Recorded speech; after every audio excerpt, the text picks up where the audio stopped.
జై శ్రీరామ్. శ్రీమాత్రే నమః. శ్రీ గురుభ్యో నమః. క్రోధి నామ సంవత్సరంలో ద్వాదశ రాశుల వాళ్ళకి రాశి ఫలితాలు, శుభరాశి ఫలితాలు. ఈ క్రోధి నామ సంవత్సరం ద్వాదశ రాశుల వాళ్ళకి ఏ ఏ విషయాల్లో ఏమేం మార్పులు తెచ్చిపెట్టబోతుంది, ఏ విషయంలో శుభ పరంపరను అందించబోతుంది, ఏ విషయాల్లో జాగ్రత్తల్ని హెచ్చరిస్తుంది, ఈ విషయాలన్నీ చూద్దాము. ముందుగా ఈ విషయాలన్నీ చూడటానికి ముందుగా అసలు ఈ క్రోధినామ సంవత్సరంలో గోచర గ్రహస్థితులు గోచర గ్రహాలు ఏ రాశుల్లో ఉంటూ ఈ ఫలితాలని మనకి ప్రసాదిస్తున్నాయి. ప్రథమంగా మేషరాశిలో గురు భగవానుడు సంచారం చేస్తూ ఉన్నాడు. మే 2 వరకు మేషరాశిలో ఉన్న గురు భగవానుడు ఆ తర్వాత నుంచి వృషభ రాశిలోకి ఆయన సంచారం చేస్తున్నాడు. అయితే ఈ సంవత్సరము సెప్టెంబర్, అక్టోబర్లో ఆయన వక్రిస్తాడు. వక్రించినప్పుడు ఒక 4 నెలలు వక్రగతిలోకి వెళ్తాడు. కన్యారాశిలో కేతు భగవానుడు ఈ సంవత్సరం మొత్తం సంచారం జరుగుతూ ఉంది. కుంభరాశిలో శనీశ్వరుడు సంచారము ఈ సంవత్సరం మొత్తం ఉంటుంది. రాహు భగవానుడి సంచారం మీనరాశిలో ఉంటుంది. అయితే శనీశ్వరుడు కుంభరాశిలో సంచారం చేస్తూ జూన్, జూలై మాసాల్లో వక్రగతిలోకి వెళ్తున్నారు 4 నెలల పాటు. అయితే ఏదేమైనా సరే ఈ వక్రగతులు మరియు ఏదన్నా స్పెషల్ గోచార గ్రహస్థితులు ఏదైనా ఉంటే మన ఛానల్లో అప్డేట్స్ వస్తూనే ఉంటాయి. ఆ సమయంలో గురుగ్రహం వక్రించే సమయంలో ఒక వీడియో చేయడం జరుగుతుంది. వక్రించిన ఫలితాలు ద్వాదశ రాశుల వాళ్ళకి ఎలా ఉంటాయి అన్న విషయం, అలాగే శనీశ్వరుడు వక్రించేప్పుడు కూడా ఎలాంటి ఫలితాలు ద్వాదశ రాశుల వాళ్ళకి ఉంటాయి, ఈ విషయాలు మనం మళ్ళీ చేస్తాము. ఇప్పుడు బ్రీఫ్గా వక్రగతి, సవ్యగతి అన్నీ కలిపి బ్రీఫ్గా ఫలితాలు చెప్పుకుందాము. అప్పుడు వక్రగతి ఫలితాలు చాలా ఎలాబరేటెడ్గా చెప్తాను. గురు భగవానుడికి సంబంధించిందే కానివ్వండి, శనైశ్వరుడికి సంబంధించిందే కానివ్వండి, ఇంకా చాలా టైం ఉంది కాబట్టి. అసలు ఈ సంవత్సరం గురు భగవానుడు వృషభ రాశిలోకి వెళ్ళబోతున్నాడు. వృషభ రాశిలో మే 2 నుంచి వెళ్ళబోతున్నాడు. వృషభ రాశి కుటుంబ స్థానం. అందరికీ అంటే కాలపురుషుడు కుండలిలోంచి వృషభ రాశి ద్వితీయ స్థానం అవ్వడం వల్ల అక్కడ చంద్ర భగవానుడు ఉచ్చ రాశి కూడా అది. వృషభ రాశిలోకి గురు భగవానుడితో అసలు ఎలాంటి ఫలితాలను ఇస్తున్నారు. మనము లాంగ్ మూవింగ్ ప్లానెట్స్ అంటాం. అంటే ఎక్కువ కాలము ఏ రాశిలో అయితే ఏ గ్రహం అయితే సంచారం చేస్తూ ఉందో వాటిల్నే మనము సంవత్సర ఫలితాల్లో పరిగణనలోకి తీసుకుంటాం. గురు భగవానుడు 1 year సంచారం చేస్తాడు. రాహుకేతువులు 1.5 years సంచారం చేస్తారు. శనీశ్వరుడు 2.5 years సంచారం చేస్తారు. కాబట్టి మనం సంవత్సర ఫలితాల్లో ఈ 4 గ్రహాలని మేజర్గా ముఖ్య భూమికగా తీసుకుంటాం. ఇక మిగతా గ్రహాలు మనకి మాస ఫలితాల్లో తెలుసుకుంటాం. ఎందుకంటే సూర్యనారాయణమూర్తి నెలలో మారిపోతాడు, బుధుడు 25 రోజుల్లో మారుతాడు, కుజుడు 45 రోజులు ఇలాగ మారిపోతూ ఉంటారు. కాబట్టి వాళ్ళని మనం మాస ఫలితాల్లో వాళ్ళ గురించి మనం తెలుసుకుంటాం. అవి ఏ ఫలితాలు ఇస్తాయి అన్నది కూడా మనం మాస ఫలితాల్లో తెలుసుకుంటాం. అయితే ఇప్పుడు ఈ గోచార గ్రహస్థితులు మనం తెలుసుకున్నాం కదా, దీన్ని బట్టి ద్వాదశ రాశుల వాళ్ళకి ఎలాంటి ఫలితాలు ఈ గోచార గ్రహస్థితులు ప్రసాదించబోతున్నాయి అన్న విషయాన్ని మనం పరిశీలిద్దాం. మకర రాశిలో పుట్టిన వాళ్ళకి క్రోధి నామ సంవత్సరం ఎలాంటి సత్ఫలితాన్ని ఇవ్వబోతుంది, ఏ విషయాల్లో జాగ్రత్తలను సూచిస్తుంది తదితర విషయాలు తెలుసుకోవడానికి ముందుగా ఆదాయ వ్యయం, రాజపూజ్య అవమానం ఒకసారి చూద్దాం. ఈ సంవత్సరం ఆదాయం 14 ఉంది, వ్యయం 14 ఉంది. 2 కూడా సరికి సమంగా ఉన్నాయి. రాజపూజ్యం 3, అవమానం 1. ఇవి ఆదాయ వ్యయం, రాజపూజ్య అవమానాల ఫలితాలు.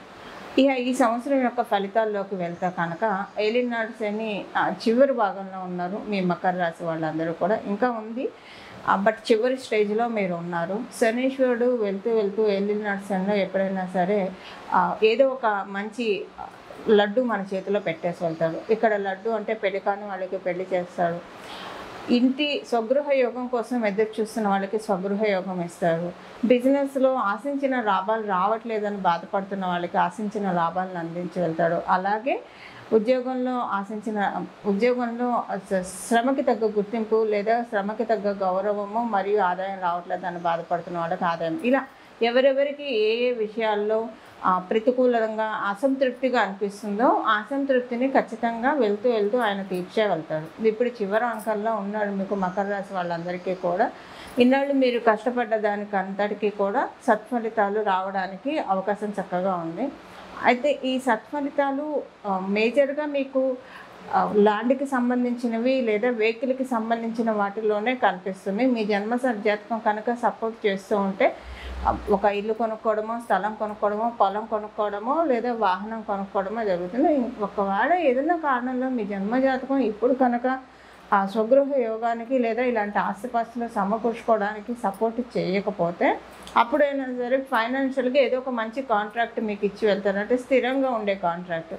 ఇప్పుడు చూడండి, శనీశ్వరుడు ఎప్పుడు ఏది ఇచ్చినా సరే ఆయనకి పాప కర్మల్ని ఇవ్వడంలో, పుణ్యకర్మల్ని ఇవ్వడంలో పక్షపాతం ఉండదు. అదే ఆయన పిసినారితనం అసలు చూపించాడు. ఏదైనా సరే ఎక్కువగా లాంగ్ రన్లో ఇచ్చేస్తారు. ఇప్పుడు శనీశ్వరుడు ఎవరికైనా ఒక రోగం ఇవ్వాలి అనుకోండి, అప్పుడు ఆ రోగం ఎలా ఇస్తాడు? ఒక షుగర్ రూపంలోనో, బీపీ రూపంలోనో ఇలా ఇస్తారు. ఇప్పుడు షుగరు, బీపీ ఇలాంటివి ఒకసారి కనుక అటాక్ అయితే కనుక అవి తగ్గడం ఉండదు. కంట్రోల్లో ఉంచుకోవడం వరకే మన ధర్మం, మనం చేయాల్సిన పని. తగ్గడం ఉండదు కదా. ఎలాగైతే రోగం అలా ఇస్తాడో మనకి యోగాన్ని కూడా అలానే ఇస్తాడు. ఆ విషయంలో ఆయన పీనాస్తనం అసలు చూపించాడు.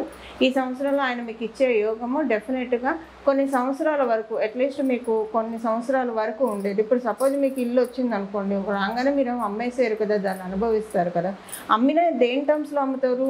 మీకు బాగా మంచి లాభం వచ్చింది, ఇంక ఇది అమ్ముకుంటే మనకి ఇంకా మంచి ఇల్లు దొరుకుతుంది లేదా బాగా కలిసి వస్తుంది అనుకుంటే తప్పించి, లేకపోతే అమ్మడానికి కూడా అంటే అలా ఒకవేళ అమ్మాల్సి వచ్చినా కూడా అలానే అమ్మిపిస్తాడు. కానీ లేకపోతే కనుక ఆ ఇంట్లో మీరు ఉండి ఎంజాయ్ చేసే విధంగా, లేదా ఏదైనా సరే మీకు ఇచ్చేది ఏదైనా సరే ఇంకా స్థిరంగా.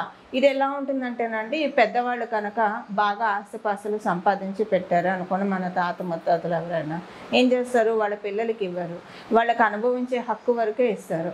వాళ్ళ మనవాళ్ళకో మనవరాళ్ళ పేరు మీద రాసి పెడతారు. అంటే దాని మీద వచ్చే అనుభవించే హక్కునైతే పిల్లలకి ఇస్తారు, కానీ దాన్ని చెరిచే హక్కు ఇవ్వరు. ఇప్పుడు ఇదంతా ఎందుకు చెప్తున్నానంటే, శనైశ్వరుడు మీకు ఇలా లాంగ్ రన్లో ఏదో ఒక బ్లెస్సింగ్ ఇవ్వడానికి అనుకూలంగా ఉన్నారు. చివరిలో నేను తెలిపే పరిహారం చేసుకోండి. దాంతోపాటు ఇప్పుడు మన లాంగ్ రన్లో మీకు వచ్చే బెనిఫిట్ని మీరు అందుకోవాలంటే ఈ పరిహారం కూడా చేసుకోవడానికి ప్రయత్నించండి. చాలా చక్కటి ఫలితాలు వస్తాయి.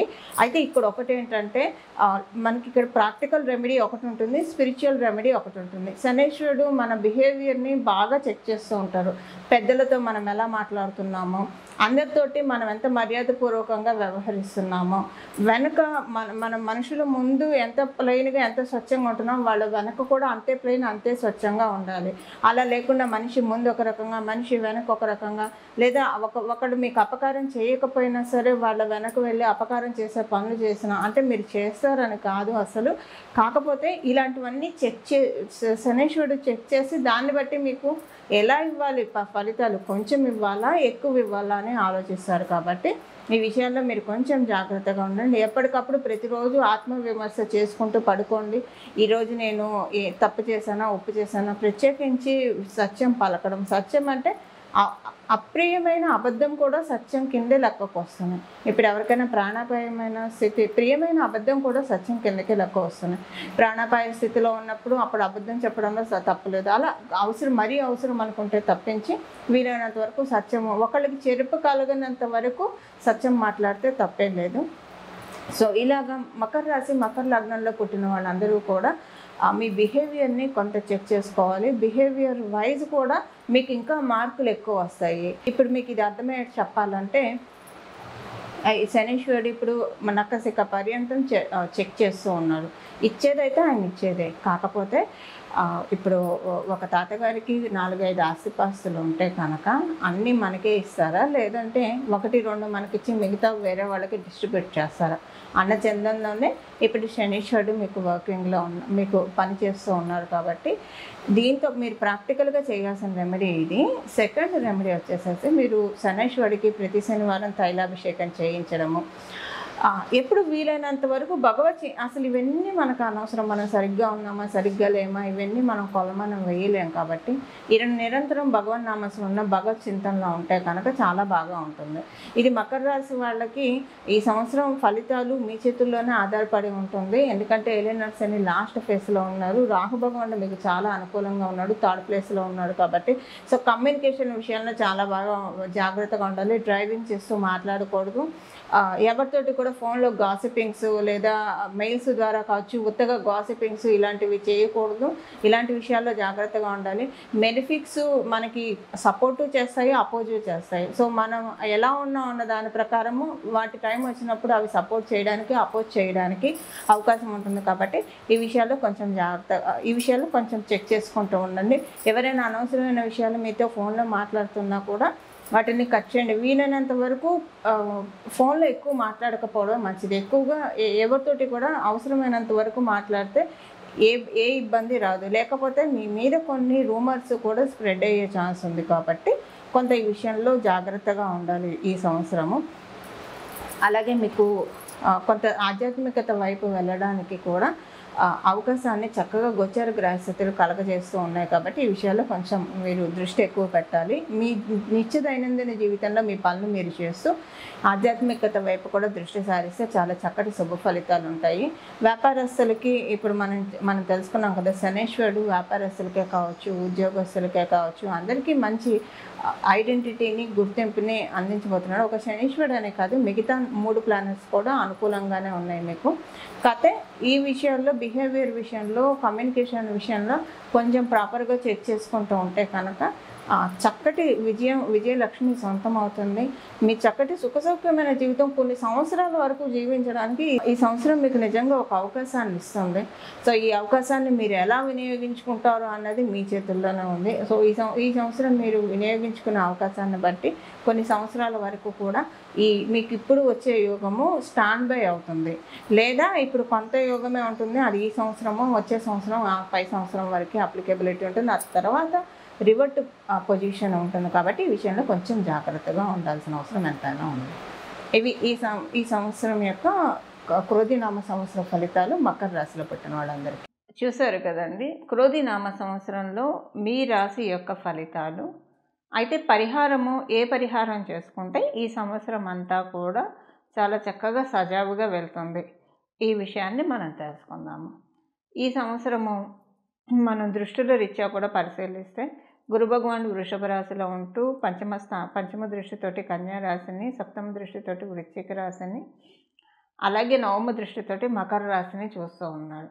ఇక శనీశ్వరుడు మేషరాశిని చూస్తాడు, సింహరాశిని చూస్తాడు, దశమ దృష్టితో వృశ్చిక రాశిని చూస్తూ ఉన్నారు.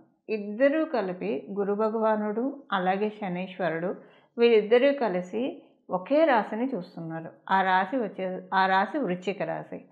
ఈ సంవత్సరము అయితే వీళ్ళిద్దరూ కలిసి ఎక్కడున్నా, వీళ్ళిద్దరూ కలిసి ఏ స్థానం మీద దృష్టి పెట్టినా ఆ స్థానము మీ జన్మకుండలిలో ఏదవుతుందో ఆ విషయంలో కొన్ని మంచి మార్పులు చోటు చేసుకుంటాయి.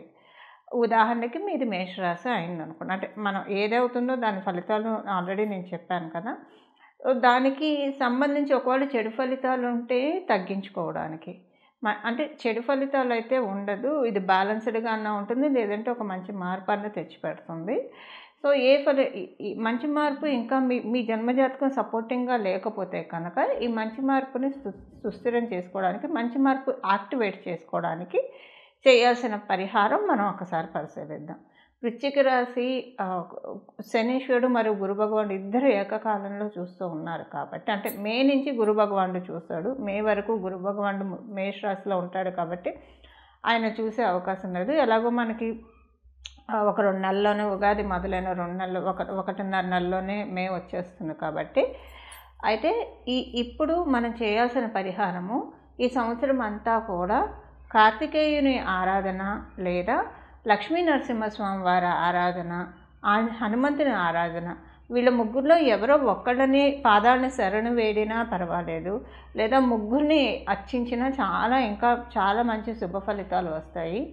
ఇక్కడ మనం ఒక చిన్న న్యూమరాలజికల్ ఆస్పెక్ట్ కూడా చూడాలి. 2024 అంటే అవి మొత్తం మనం కనుక లెక్క వేస్తే నెంబర్ 8 వస్తుంది. ఈ 8 సంఖ్యకి అధిపతి శనైశ్వరుడు ఈ సంవత్సరము న్యూమరాలజికల్గా రూల్ చేస్తూ ఉన్నారు. సో ఇక్కడ మనకి వృశ్చిక రాశికి అధిపతి మంగళుడు, అంగారకుడు అని చెప్తాం. సో వీళ్ళిద్దరికీ ఎప్పుడూ కూడా పూర్తిగా అనుకూలంగా ఉండదు. అందువల్ల వీళ్ళు ఇప్పుడు అంటే వచ్చే యోగాన్ని మనం వడిసి పట్టుకోవడానికి ఇప్పుడు మనం తెలుసుకున్న ఈ దేవీ దేవతల ఆరాధన, అంటే కార్తికేయుని ఆరాధన కావచ్చు, లేదా హనుమంతుడి ఆరాధన, లక్ష్మీ నరసింహస్వామి వారి ఆరాధన. ఈ ముగ్గురులో ఎవరు ఆరాధన చేసినా పర్వాలేదు, ముగ్గురిని కలిపి ఏకకాలంలో ఆరాధన చేసినా పర్వాలేదు. చాలా చక్కటి శుభ ఫలితాలు అందుకోవడానికి నిస్సందేహంగా అవకాశాలు ఉంటాయి. అలా ఈ దేవీ దేవతల్ని స్మరిస్తూ జపిస్తూ శుభ ఫలితాలు మీరందరూ అందుకోవాలని చెప్పి ఆశిస్తూ, భగవంతుడి కృపకు మీరందరూ పాత్రులు అవ్వాలని చెప్పి నేను కూడా మనస్ఫూర్తిగా నా ఆరాధ్య దైవమైన రాజరాజేశ్వరి అమ్మవారు, రాజశ్యామల అమ్మవారు, లక్ష్మీ అమ్మవారికి మనస్ఫూర్తిగా శరణు వేడుకుంటూ మంగళం. నమో భగవతే వాసుదేవాయ.